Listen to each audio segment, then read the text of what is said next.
everyone. Hi. Thank you so much for joining us tonight.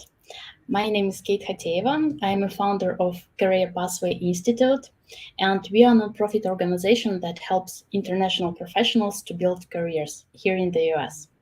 And I want to give a shout out to my team who is behind the screen, but they are watching us tonight. And if you're interested to join our community, please check the links below this video in the description section.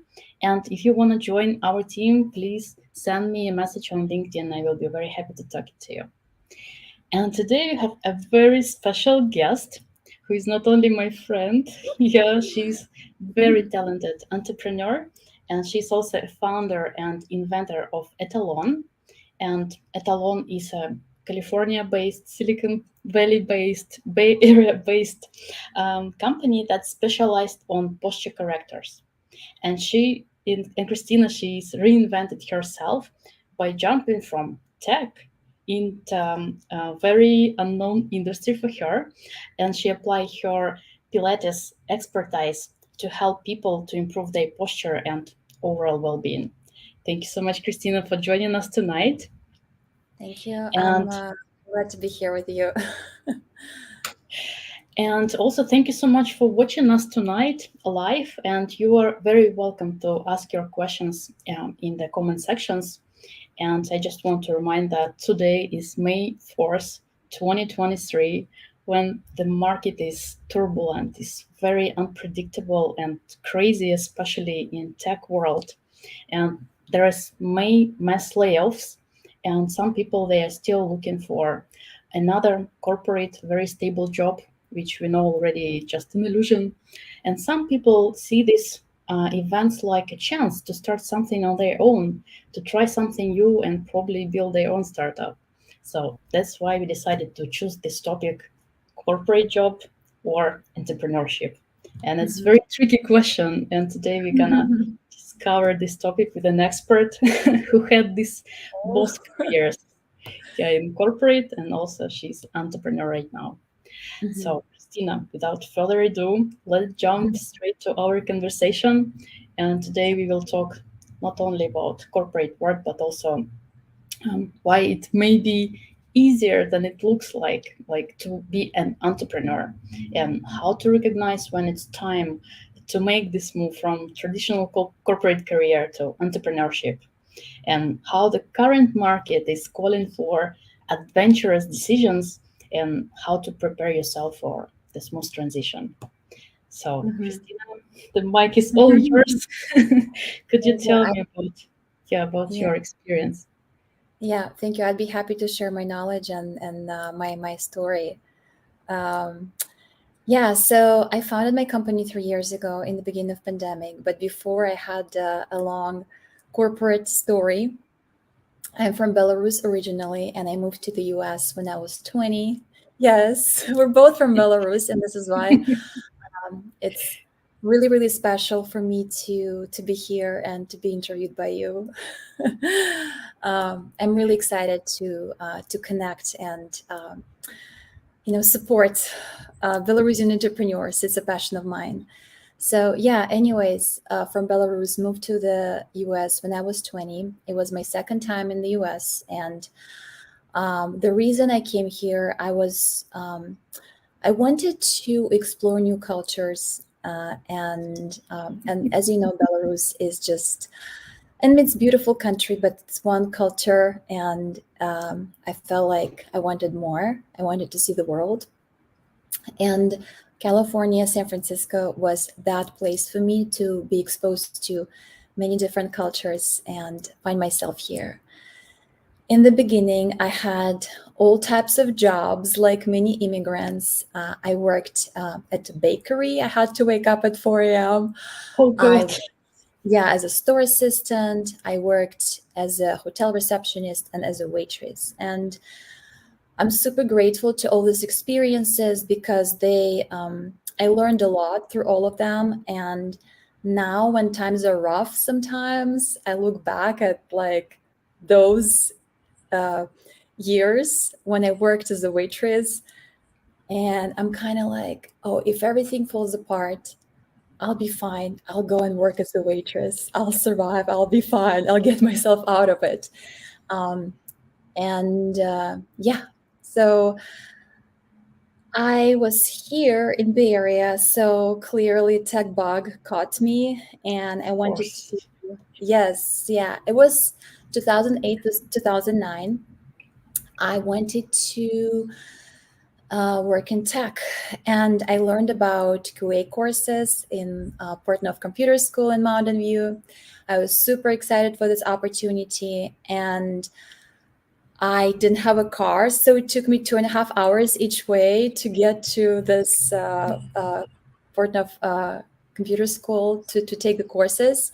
But it was still worth it. And at some point of me going there, I had 3 jobs, and I didn't know how I survived that time. But I'm really glad I did. And it gave me an opportunity to find an internship. I was also surrounded by like minded people. And I think it was, um, looking back, I think it was really, really important for me to make this shift, like be in that group of people who also learned what I learned, who also had the same goals of finding QA internship, QA job. So yeah, and my first internship gave me like wonderful opportunity to find to learn everything in practice, because most of the knowledge they learned in the courses was theoretical knowledge. And yeah, after that, I took some time to actually look for a real job, like 3 months. I Well, worked it's as a pretty waitress. fast considering No, our market tonight, today, I I know, mean. I know, I know. And what I did, it was like a full-time job. To find that first full-time job, I didn't work during the week. I only work weekends, and during the week, like 8 to, I don't know, maybe 8 p.m., I was looking for a job. And 3 months in, I found my first job in tech.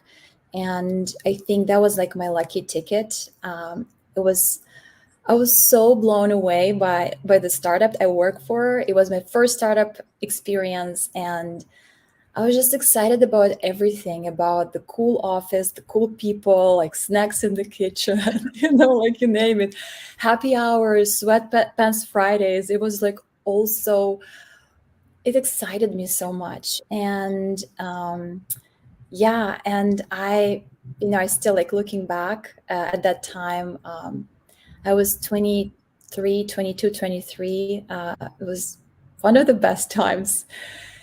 Uh, and that job gave me many, many other opportunities through the network I was able to build during that first job. And then I had some other experiences in other companies, startups and big corporations like Slack. I worked as a Wow. manager. I worked as a manager, and also went back to individual contributor role and grew out to a staff engineer. So that was at the end of my tenure at Slack. Wow. Yeah. That's a very interesting journey from being a waitress and doing all kind of jobs, having 3 jobs, going Yeah. to school, learning QA skills, then looking for a job um, for 3 months, like a full-time job from 8 to 8. This is Hmm. something crazy. It's very, Yeah. very rare story when I hear that people are looking job so consistently, so Hmm. precisely, and they're so motivated. That's Hmm. incredible. I just wanted to highlight this part that people saying like, "Oh, I'm looking for a job half a year and I can find anything," but then we start to ask, "Okay, how much time you spend to look for a job?" "Oh, a couple of hours per day or per week." Yeah. And like, Yeah. of course. I agree with you. This is super important. And also, like, I want to highlight to all of the listeners, especially the ones that are new to the country, to the US. And it's really hard, and you need to like have a discipline and create like a discipline around it, like an environment to be super productive. But then getting the first job is the hardest thing, and then it's going to get easier and easier and easier because you build yourself up, your reputation, you're going to get your network, and it's going to get easier after that. And then you get used to this all corporate perks like snacks, happy Yes. hours, like all this stability. And I'm pretty sure when you worked there, it was a lot of fun until this like crisis hit all the tech industry. And Mm-hmm. back at that time, it was pretty comfortable place being manager, being like individual contributor in Mm-hmm. Slack.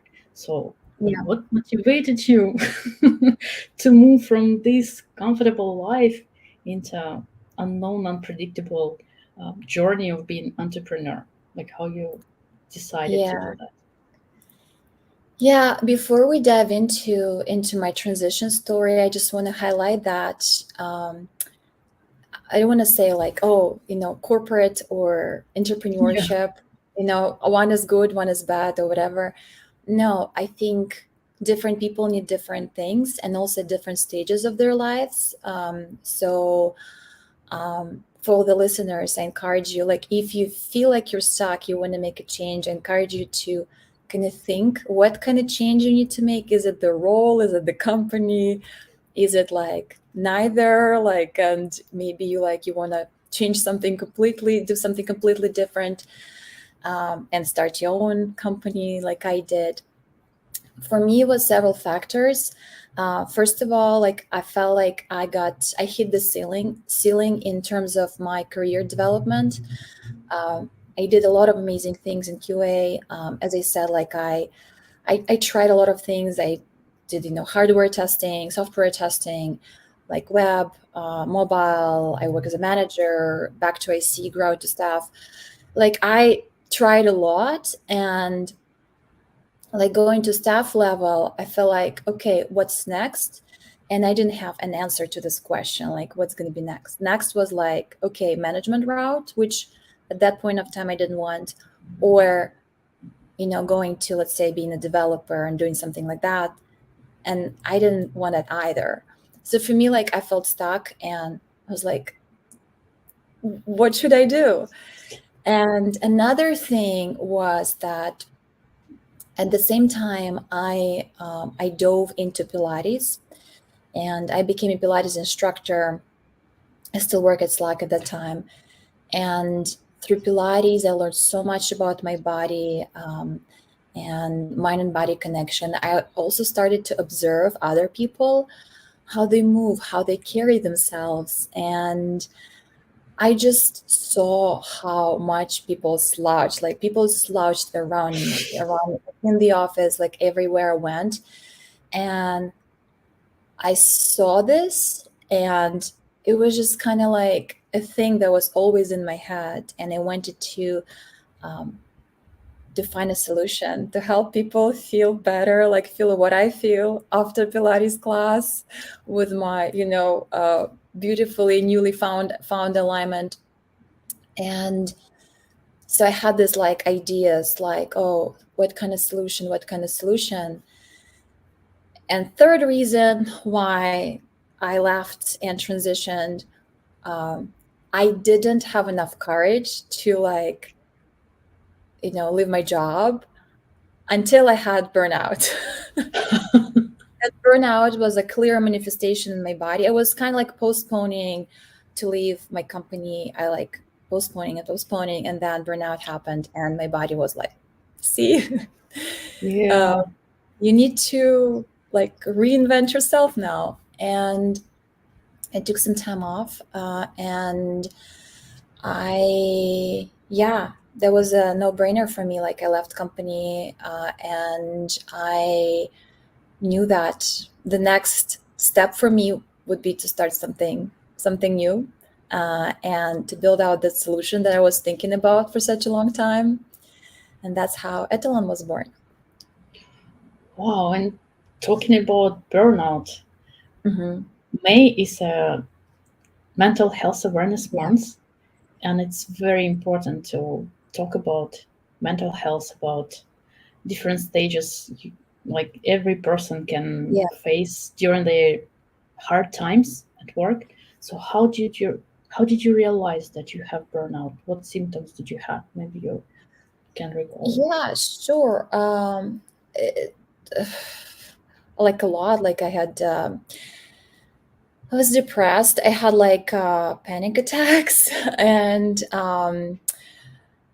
yeah, nothing would nothing would make me happy. Like not even like things that I loved, and it was just a constant drain for me, like my life in general.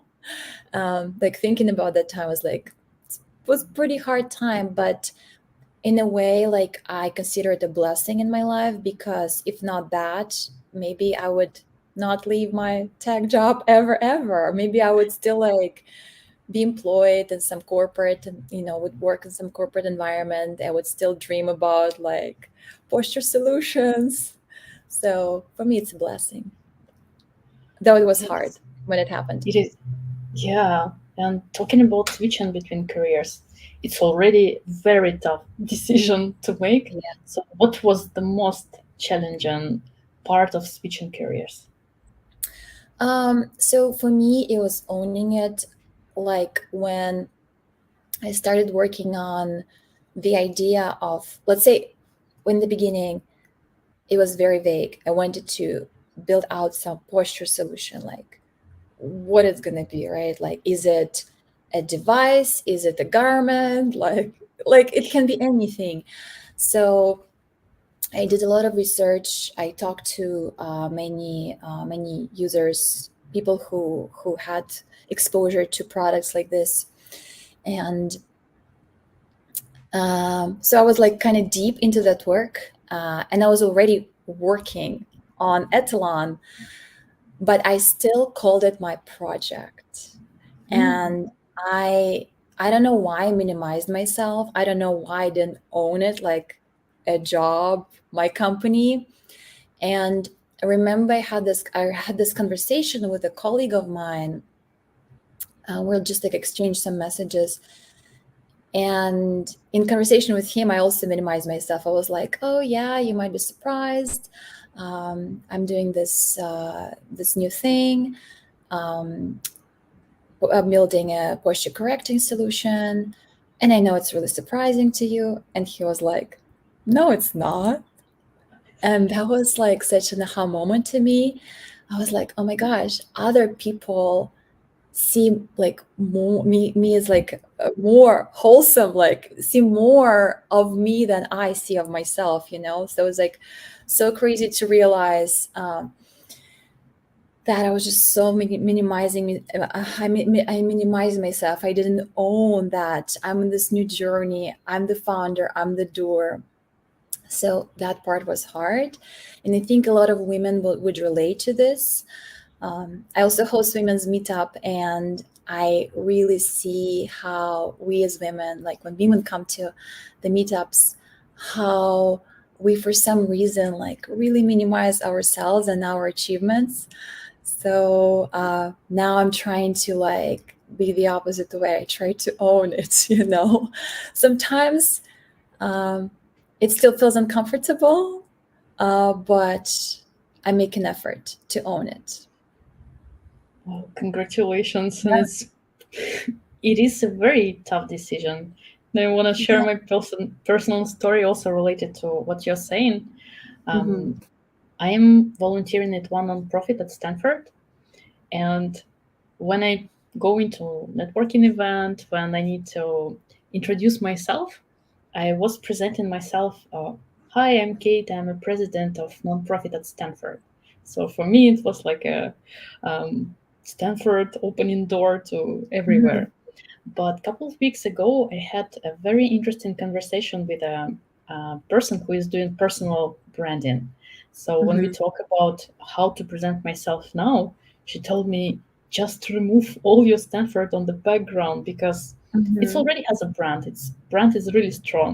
Now you need to Mhm. build your own brand. So now you're a founder. You're a founder of Career Pathway Institute. That should be your intro. That's how you should present Exactly. yourself. And Yeah. it was so hard for me to change this, like for you, Slack engineer or Google engineer or like Meta engineer, to something you are building, to something that you are owning. It's Yeah, really hard. Yeah, so I I just agree want with to that. encourage. people to do not hesitate, just own it.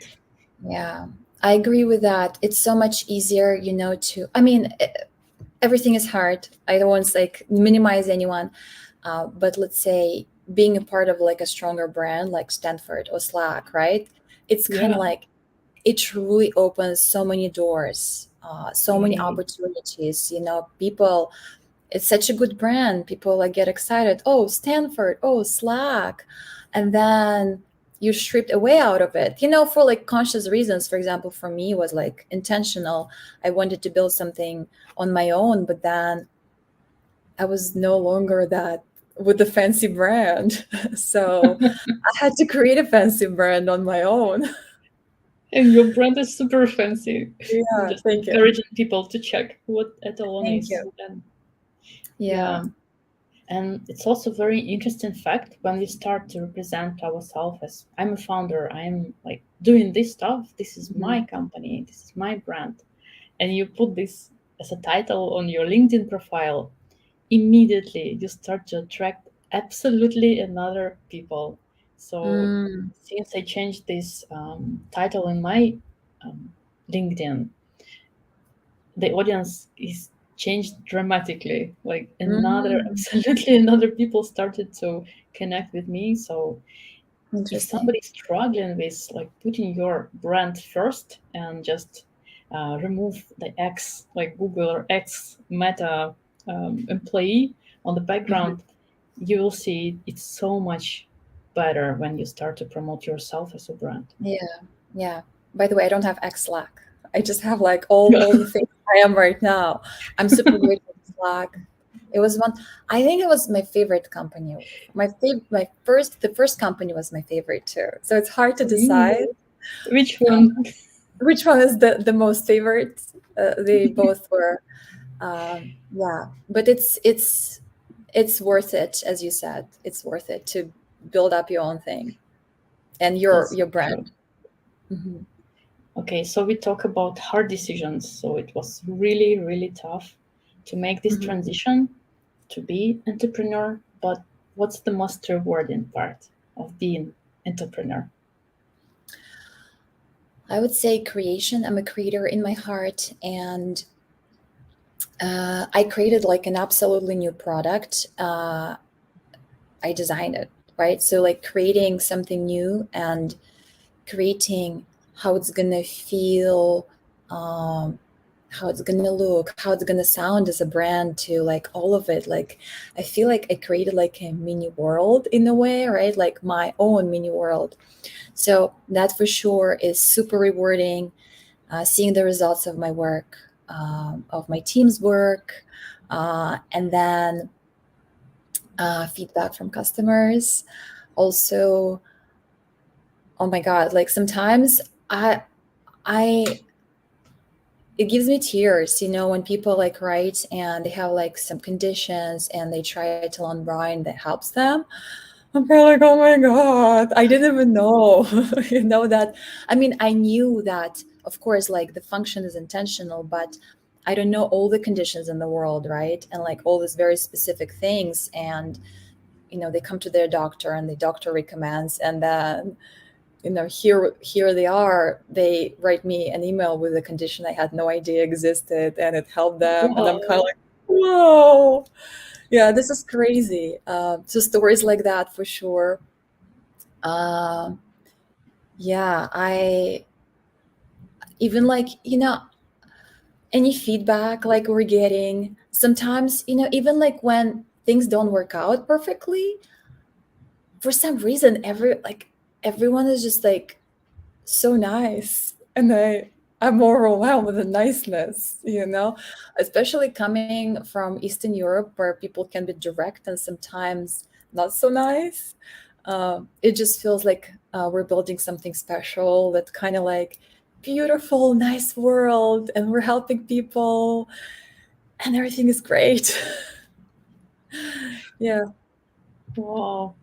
I Mhm. just wanted to step back, Yeah. like before you quit your job and you started to work on your product. You mentioned that meanwhile you was working in Slack, you already noticed the problem. Yeah. and you noticed that people was like slouching all the time, and you started to think, okay, what kind of solution can Hmm. be invented to solve this problem?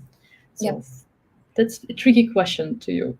From where the startup starting, like from the ideas or from the problem you're noticing? No, for me, it was the problem. And then I was like slouching, slouching, slouching, seeing the slouching, not slouching myself. Well, we all do slouch sometimes. Um, so I was like, I saw a problem, and then I didn't know what exactly the solution would be, as I mentioned, and it could be anything, right? There are devices for posture, there are straps that you can wear on top of your garments or on top of your clothing for posture. For me, I didn't want to go either route. I wanted to. Um, my idea was, uh, I wanted to go beyond function. I wanted to have function for sure, but then I wanted it to be joyful, comfortable, easy to wear, all of this like things, that check marks for me, like that a good product should have. And what I saw on the market, like other posture correctors, let's say there's a device that you can put on your back, there's straps that you can wear. Those were like all additional products, like it's not like what you used to, like when it's not like a t-shirt that you used to wear every day, right? Like your usual thing. It's an extra thing for you to remember to put on. And I wanted to avoid that. So for me, I was kind of like, okay, what people like use every day, and our product is a product for women. I created a posture bra design to start with. We also have products for men, ideas for men. It's just going to happen along the way, later this year or next year. But posture bra, right? Like I was like, okay, women wear bras every day. It was also beginning of pandemic. We switched to athleisure, still like Oh wore yeah. a top, a bra. And I was like, okay, like maybe I should create like a better version of a bra, like with the function. And I started to go into that direction. I used Upwork. I know a lot of people will say, so how do you start? Do you know how to sew? I didn't. I'll say right away, I knew what needs to happen in the body, from Pilates perspective. So I knew conceptually, right, where the pull needs to happen, but then I knew nothing about fabric and how it needs to work, like from the fabric perspective, from garment construction perspective. So I used Upwork. It's a platform to find freelancers, extra help. There are all these different options, all these different types of help that you can find on that platform. I found a designer here in Bay Area, and with her, we created the first design, and then we did like several iterations, and it didn't work. It didn't work, and I didn't know. Basically, I didn't even know how to fix it. That was the thing. So I took a break. I took 2 month break. And I think that's super important for me to understand. Even right now, when I'm stuck and I don't know how to solve some problem, I try to step away from the desk, go outside, walk in the woods. I live in Marin. Um, do something different, like step away. And here again, I also like stepped away for 2 months. I like removed myself from like that area, that problem. And I came back with a fresh energy, and actually I came back with a different solution. Wow. So yeah, so like the new solution was that I wanted to, well, from Pilates perspective, when we slouch, when we, go back to upright position, it's not only shoulders that work, but also like our shoulder blades. When you go to upright position, your shoulder blades coming closer to each other. Mhm. So I looked at the move and I was like, oh, I want like have a garment that helps bring shoulder blades closer to each other. And I wanted to do it gradually. So pretty much that's how I came up with like the idea of straps in the back. And this design is proven to be more comfortable than other posture correcting solutions because they limit the movement of the shoulder joint. There are like straps that go around shoulders.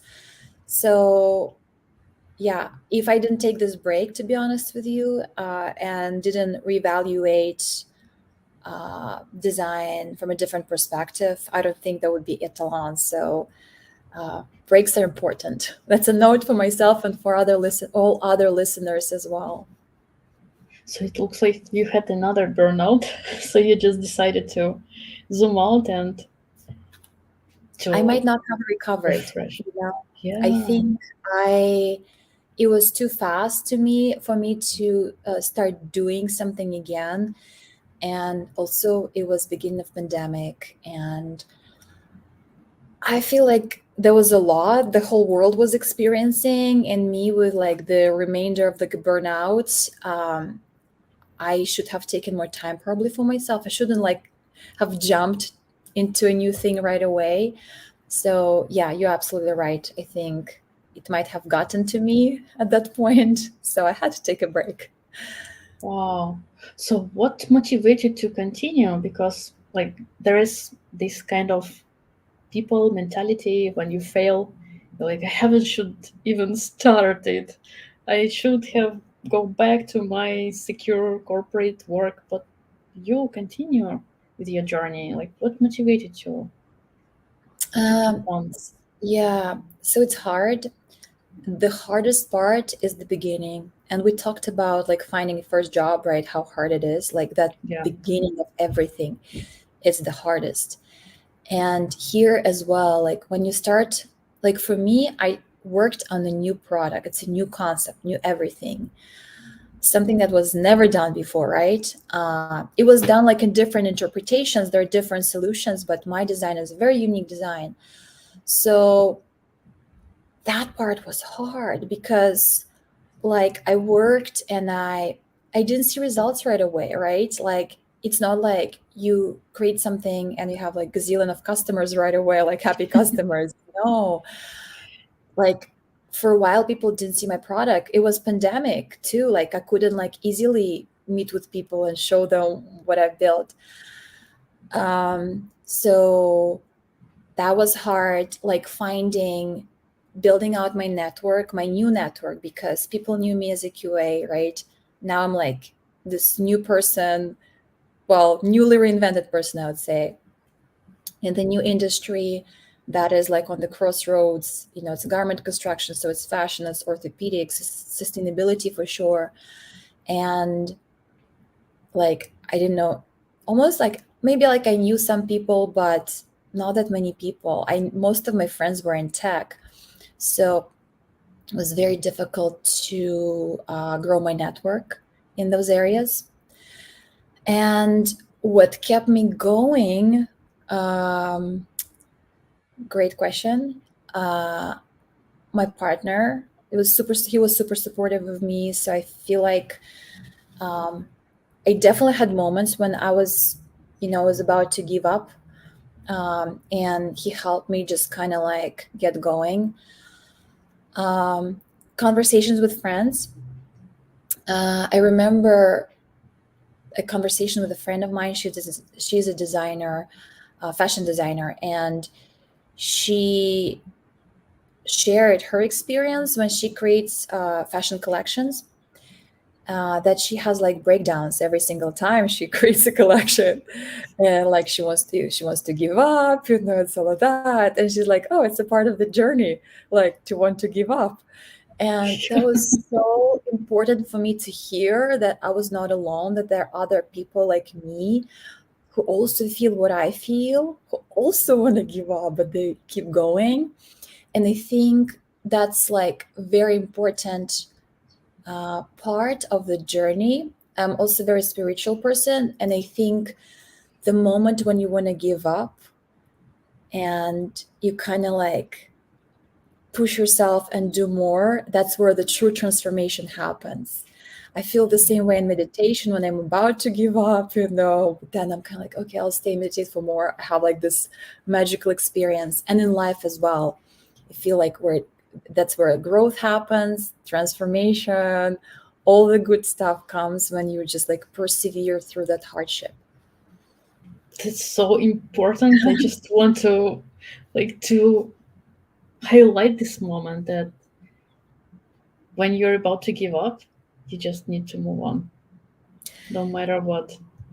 Yeah, it's hard. And also, like, knowing yourself is really important, knowing what works for you. Let's say, for me, like when I'm stuck, as I said, I go outside, I take a walk, I go in the woods, it just helps me like be in the nature, and I get unstuck because I look at the problems from a different perspective.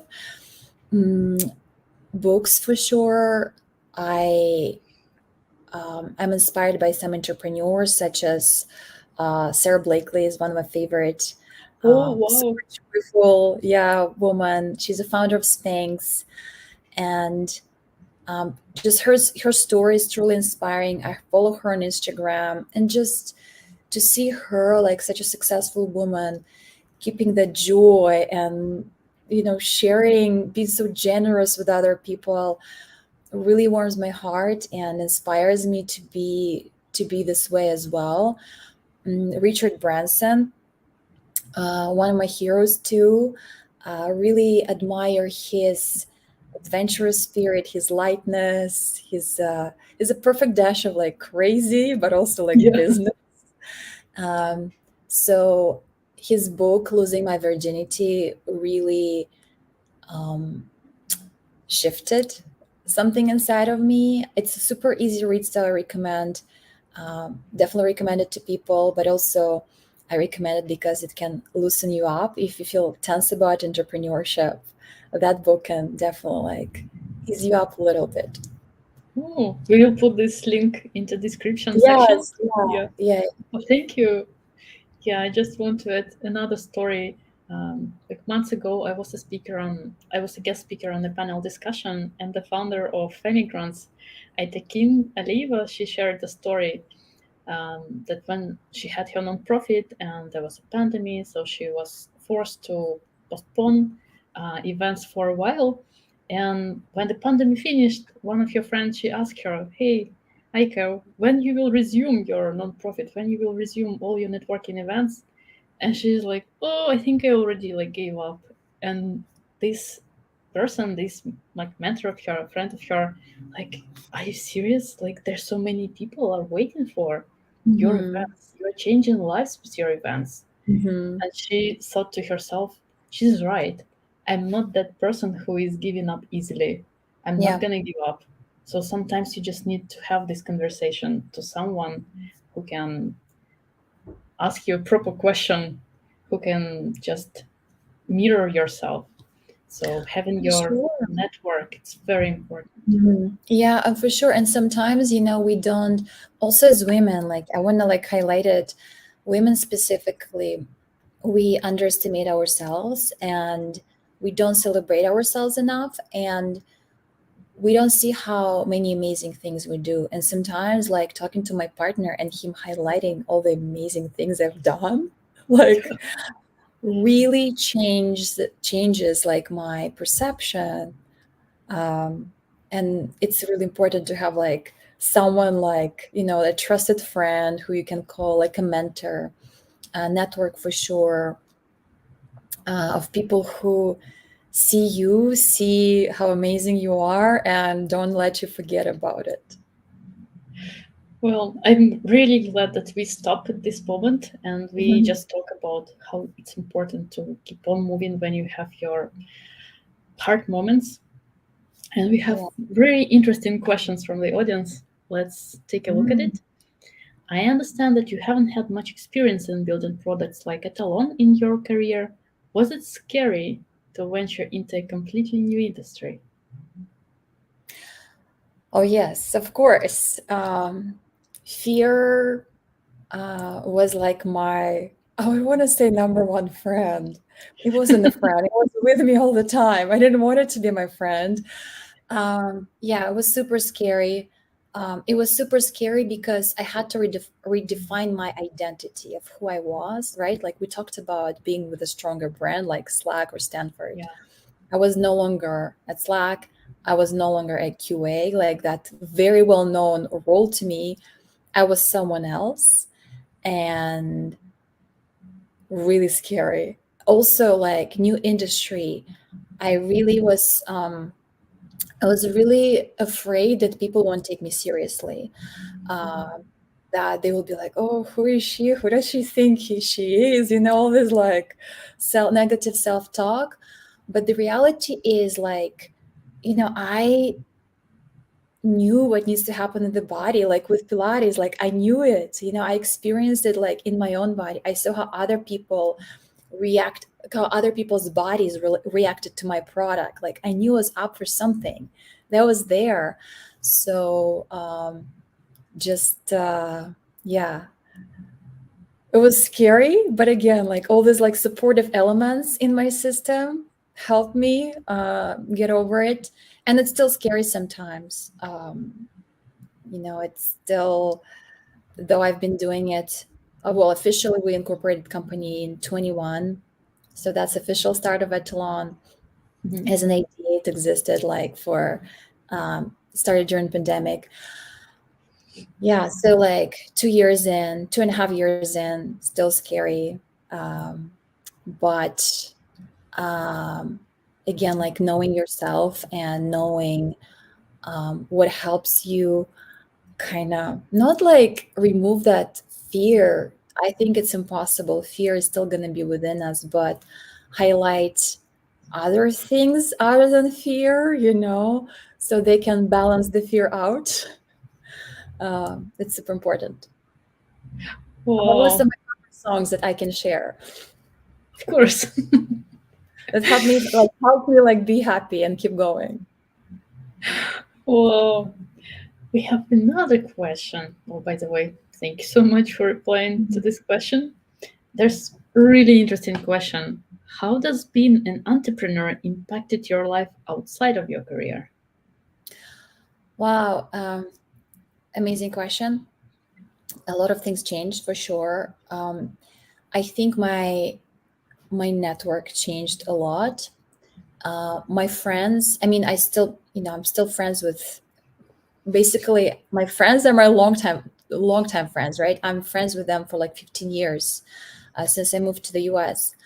However, like our communication has changed and my needs have changed, right? Like I'm like building my own thing. And sometimes I feel like we don't really sync with each other because they have different lives. They're like stable job, like different things going on in their lives. And for me, like I don't have that financial stability. Sometimes I have like $12 in my bank account and I need to pay vendors and I don't know how to find money. Like I have issues like that. I'm like hustling. I'm creating things. And I think what changes my relationship with people, like we're still friends, but I can't have those important, like business is important, the most important thing for me. And they listen to me, they wholeheartedly support me, but I think don't really get what I'm going through sometimes, which is perfectly fine. And of course, I started having more entrepreneurs in my life since I started building my product. And it's just kind of inevitable. You kind of tend to group and hang out with people who are going through very similar experiences like you. So that for sure.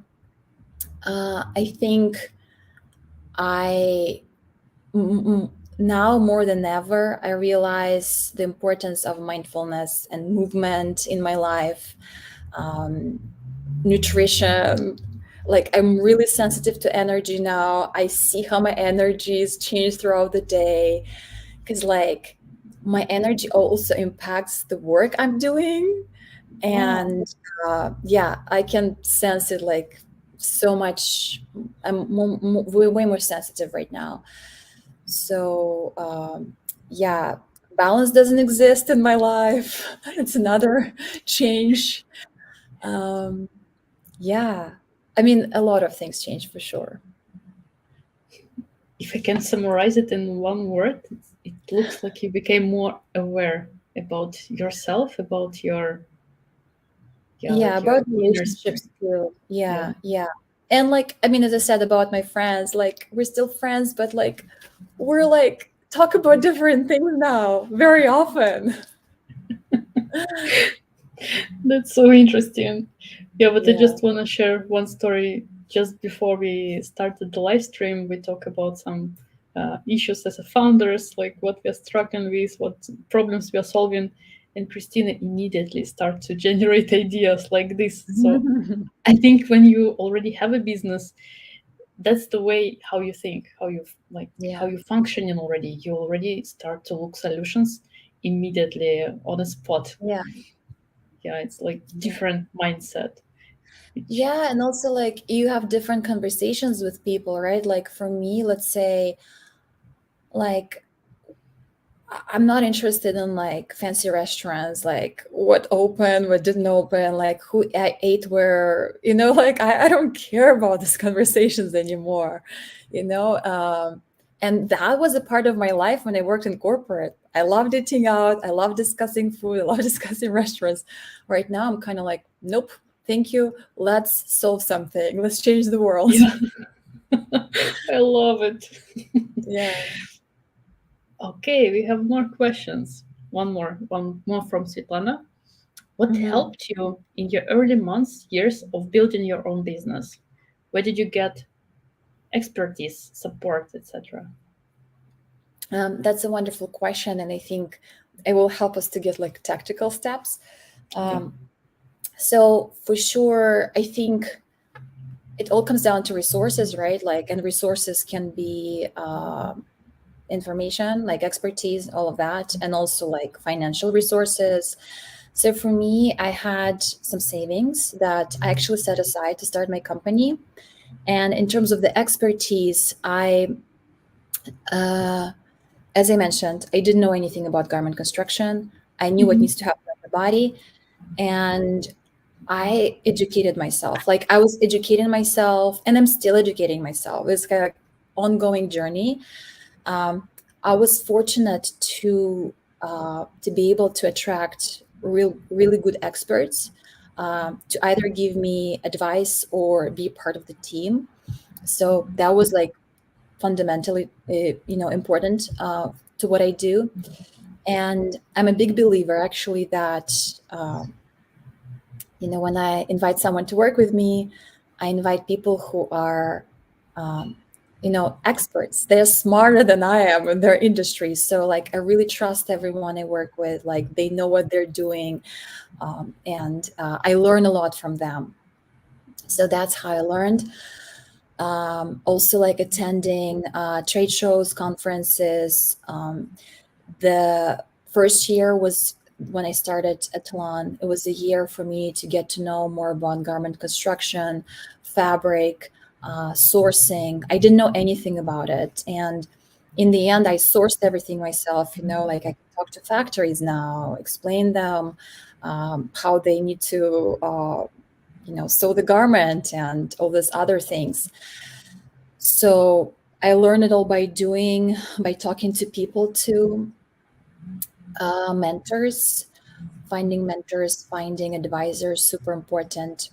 Um, Medical advisors, that was really fundamentally different thing when I met our advisor from UCSF. Um, it was really big um, confirmation that we're up to something really amazing. And super important to also like understand medical perspective to make sure we're building the medically correct garment, and just kind of like understand also like the possibilities in the medical field that Mhm. we can go for. And yeah, I think that would be a networking for sure. Network as much as you can, no matter where you are right now. corporate, non-corporate. You just arrive to the US, put yourself out there, go network, meet your neighbors, coffee shop people, like just like you never know who is gonna bring some magic to your life.